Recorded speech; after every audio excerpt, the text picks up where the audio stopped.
ஆலயா cotton trending வேட்டிகள் ஷர்ட்டுகள். Kovai மாவட்டம் தொண்டாமுத்தூர் தொகுதி திமுக வேட்பாளர் NR கார்த்திகேயன் தெலுங்கு பேசும் மக்கள் அதிகம் வசிக்கும் கள்ளிமேடு, தெலுங்குபாளையம் போன்ற பகுதிகளில் பிரச்சாரம் செய்தார்.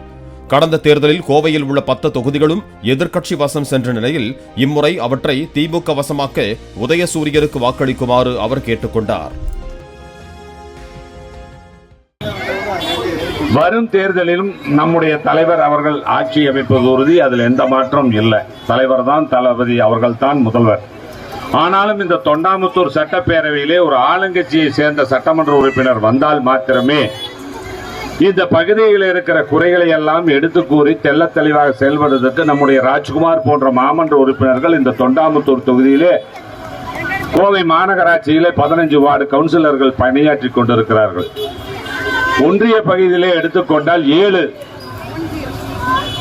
பேரூராட்சியினுடைய தலைவர்கள் மக்கள் பணியாற்றிக் கொண்டிருக்கிறார்கள்.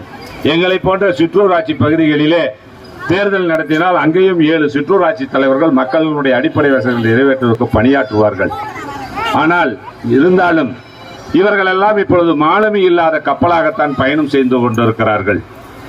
ஏனென்றால் இந்த தொகுதி ஆளுங்கட்சியினுடைய சட்டமன்ற உறுப்பினர் வந்தால் இந்த தொகுதிக்கு என்னென்ன தேவைகள், திட்டங்கள் தேவையோ அந்த திட்டங்களை எல்லாம் பெறுவதற்கு, போராடி வாதாடி பெறுவதற்கு இந்த சட்டமன்ற உறுப்பினர் செயல்படுத்த வேண்டும்.